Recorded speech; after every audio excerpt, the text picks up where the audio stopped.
So this is a common problem that most beginners face when they start using Power Query.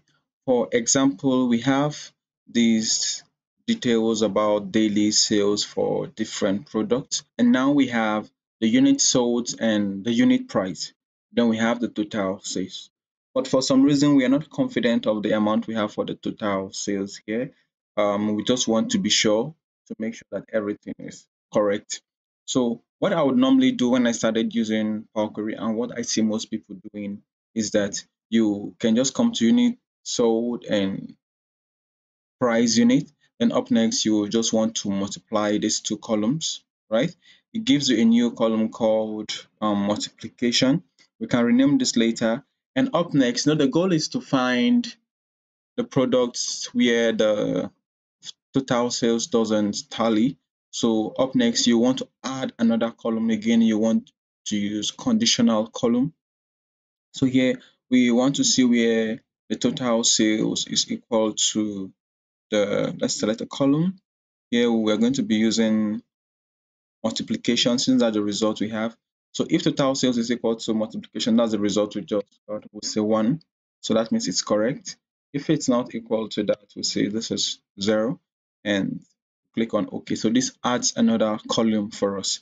And now we can start seeing where our total sales doesn't tally, where the value doesn't add up. And finally, we can now add a filter. Let's click on this one, then we select 0.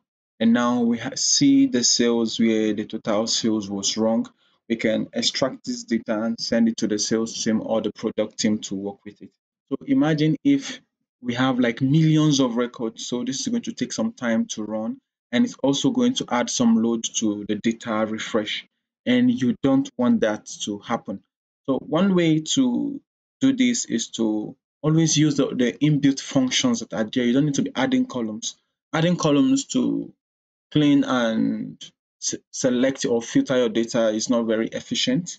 It makes your data refresh very slow. So I'm going to duplicate this now and I'll take out these steps. So my advice to everyone is to be comfortable using the formula bar here where you can type in your functions and you can test out things.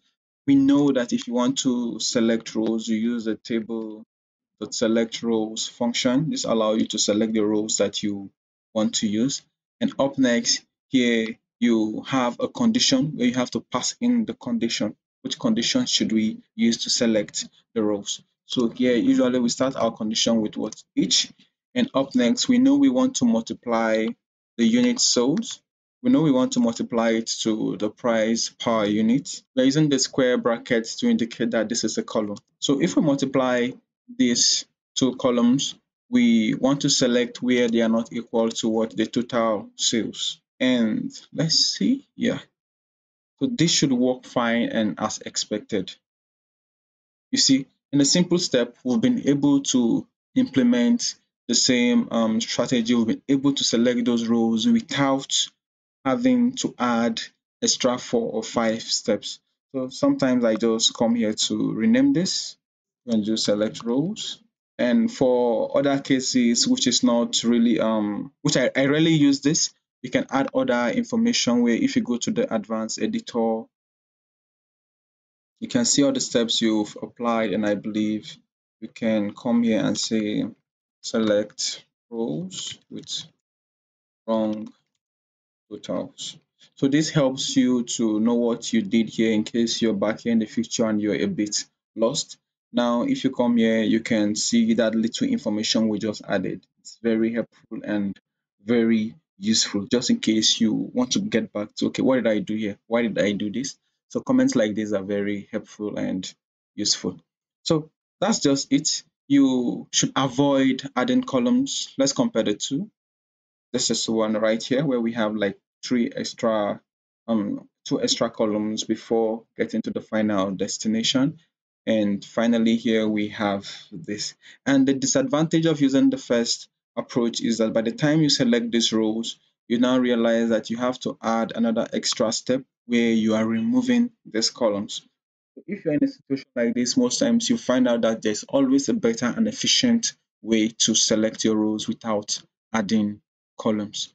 And Something as simple as this is also boils down to being comfortable with using the formula bar at the top of this. So this is a tip for today. Thank you for watching. See you in the next video.